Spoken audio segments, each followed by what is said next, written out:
Hai, balik lagi dengan saya. Assalamualaikum warahmatullahi wabarakatuh. Bagaimana kabar teman-teman semua? Semoga baik, semoga sehat, semoga selalu dalam lindungan Allah dan diberikan rezeki yang mengalir deras ya teman-teman. Dan semoga Allah memberikan kebahagiaan selalu. Nah, teman-teman, di sini saya akan menjelaskan langsung aja ke topiknya, yaitu apa saja sih yang harus dilakukan saat kehamilan dinyatakan plasenta previa, yaitu apa saja sih hal yang kita harus lakukan saat kita didiagnosis mengalami plasenta previa. Langsung aja ya teman-teman ke poin pertama, ke poin-poinnya, yaitu poin yang pertama adalah apabila ibu-ibu atau teman-teman yang sedang hamil mengalami plasenta previa, mengalami nyeri perut di bagian perut, yaitu posisinya itu di bagian bawah pusar, sakit, nyeri, dan ditambah dengan perdarahan, bisa langsung ibu-ibu datang ke IGD rumah sakit untuk mendapatkan pertolongan dan tindakan secepatnya ya teman-teman. Dan untuk ibu-ibu yang berpikir bahwa kalau ke rumah sakit itu biayanya mahal, nah untuk ibu-ibu atau teman-teman bisa menggunakan BPJS kok, dengan cara seperti apa, bagaimana prosedurnya atau step-stepnya. Di sini saya akan jelaskan sedikit saja, tapi semoga bisa diterapkan ya nantinya kalau memang diperlukan ke IGD di rumah sakit. Nah, saat datang ke IGD rumah sakit, biasanya suster atau dokter akan menanyakan kenapa pasien ini. Nah, maka langsung dijelaskan.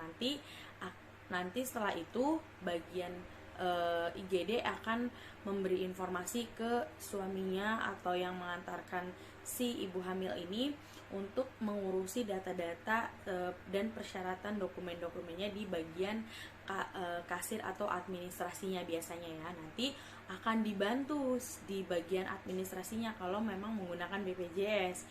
Nah, nanti kalau memang sudah dibantu dari bagian administrasinya, nanti tinggal dikerjakan oleh si suaminya.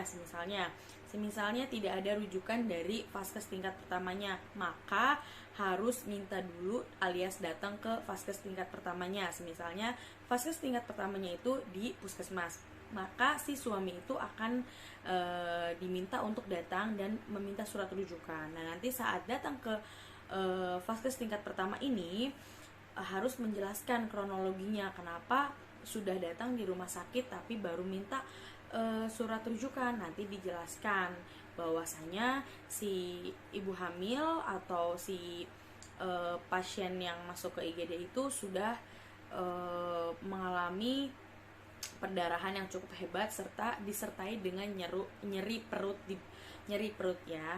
Nah, nanti akan dibantu diberikan surat rujukannya, lalu datang lagi ke rumah sakit. Setelah itu di bagian administrasi akan dibantu. Nah, untuk poin yang kedua adalah apabila perdarahan dirasa kadang keluar kadang tidak, bisa bisa untuk bed rest saja di rumah dengan cara berbaring di kamar, dengan cara kaki disanggah oleh bantal supaya lebih tinggi posisinya. Itu untuk maksudnya untuk mencegah supaya darah terus mengalir ya teman-teman. Lanjut ke poin ketiga. Poin ketiga ini teman-teman harus rajin minum air putih, jangan sampai kurang ya minum air putihnya karena perdarahan kan. Nah, minum air putih ini sangat bagus loh teman-teman. Bisa air putih dingin yang misalkan di rumah air masak atau air mineral yang dimasukkan ke dalam kulkas itu boleh, dan tidak menyebabkan resiko apapun ke bayinya ya teman-teman. Nah, untuk teman-teman juga masih di poin ketiga ini harus makan dengan porsi yang seimbang dan gizi seimbang ya teman-teman. Nah, buat teman-teman yang berpikir sepertinya kalau gizi seimbang itu mahal. Oh, enggak juga teman-teman, kita bisa nyemil telur rebus atau sayuran dicocol dengan sambal. Nah, buat teman-teman pasti ada yang bilang juga kan, nggak boleh makan sambal. Oh, itu enggak teman-teman, itu maksudnya kalau yang itu saya nggak percaya, dan memang tidak ada penelitian kalau makan sambal itu kenapa-napa terhadap bayinya. Hanya saja kalau makan sambal berlebih atau mungkin sangat pedas akan beresiko membuat si ibu hamil kesakitan atau nyeri atau perih bagian perut, yaitu akan menyebabkan kembung juga yang nantinya tidak nyaman. Itu saja sih. Nah, untuk teman-teman yang mengalami enek atau mual, bisa makan diselingin teman-teman. Misalnya gak bisa makan banyak dalam porsi sekaligus, bisa diselingin dalam tiap jam atau per 2 jam atau per 3 jam sekali, itu makan berapa suap aja ya teman-teman. Nah, untuk poin yang keempat, jangan ditinggalkan minum vitamin yang tinggi asam folat pada awal kehamilan. Dan biasanya di sebelum awal kehamilan, kalau yang promil itu juga disarankan untuk meminum vitamin yang tinggi asam folat oleh dokternya. Nah, lanjut lagi, masih di poin yang keempat, yaitu minum vitamin yang tinggi asam folat. Yang kedua adalah minum vitamin D3, yaitu yang dibutuhkan oleh kalsium si ibu dan dede. Kenapa harus vitamin D3 tambahannya? Karena saat masa kehamilan kalsium itu sangat penting dibutuhkan untuk si ibu hamil dan bayinya, janinnya ya. Jadi kalau hamil kan biasanya ada pegel-pegel bagian kaki atau pinggang atau mana. Nah, biasanya itu karena kurang kalsium. Maka saat kita minum kalsium atau vitamin D3 ini biasanya akan mengurangi sedikit pegal-pegalnya, tapi bukan berarti menghilangkan ya teman-teman rasa pegalnya. Nah, untuk teman-teman juga bisa minum susu kehamilan, merek apa saja ya teman-teman. Dan kalau yang enek mau minum yang seger-seger tapi takut ada kandungan yang macam-macamnya, teman-teman boleh beli merek Hydro Mama. Itu banyak rasa variannya, itu bisa didapatkan di online atau di swalayan, biasanya di Alfamart atau Alfamedia saya temui. Dan bisa nggak sih minum vitamin itu sekaligus berbarengan? Nah, kalau saya akan bilang bisa di hari yang sama dengan jarak atau beda jam ya. Misalnya di malam hari teman-teman bisa minum vitamin yang tinggi asam folat. Kalau saya biasanya minum Volamil Genio atau Blackmores yang kehamilan dan menyusui. Dan yang kedua, saat pagi hari saya seduh minum susu kehamilan. Dan kalau memang saya dirasa lagi pengen minum yang segar-segar, saya siangnya minum Hydro Mama. Dan nanti setelah maghrib atau setelah isya saya akan minum vitamin D3-nya. Dan vitamin itu boleh merek apa saja. Semisal yang tadi tinggi asam folat, boleh minum vitamin yang tinggi asam folat merek apa saja ya teman-teman. Yang kedua, vitamin D3-nya merek apa sih? Boleh apa saja. Kalau saya dengan dosis 1000 IU, tapi ibu-ibu atau teman-teman bisa tanya ke dokter masing-masing dosisnya itu berapa yang baik untuk tubuh teman-teman ya. Nah, untuk poin yang keempat saya rasa cukup. Poin yang kelima, ibu hamil disarankan untuk tidur dengan posisi miring ke kiri. Kenapa? Supaya aliran darah ini lebih optimal menyuplai ke bagian plasentanya ya teman-teman.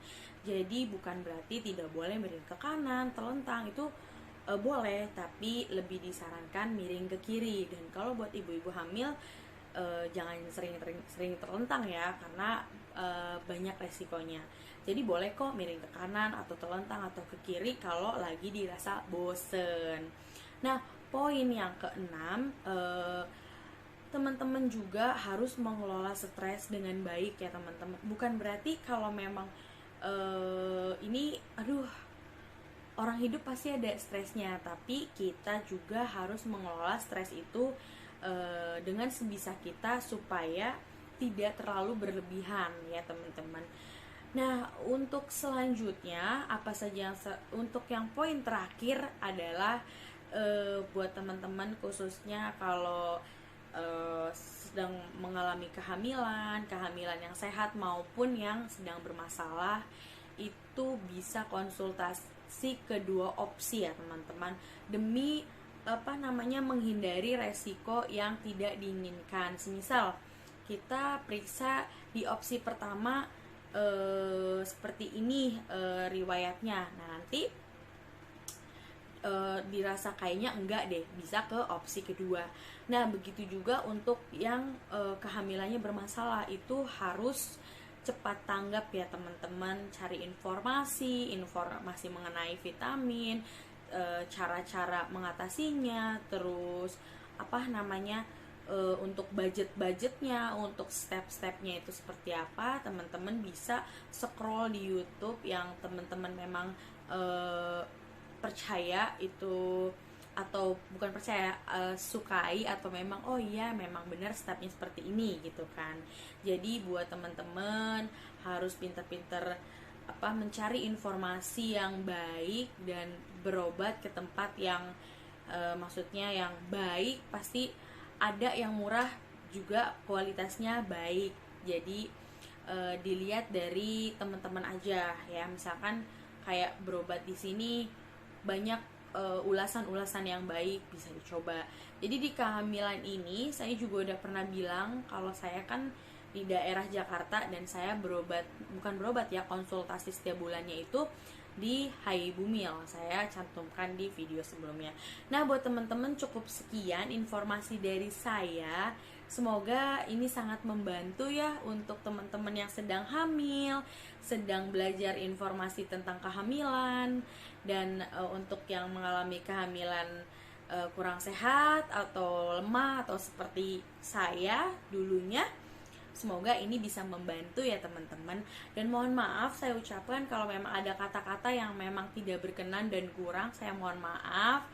Dan semoga yang suka bisa nge-like, subscribe, mengikuti saya terus gitu kan. Saya ucapkan wassalamualaikum warahmatullahi wabarakatuh. Dadah.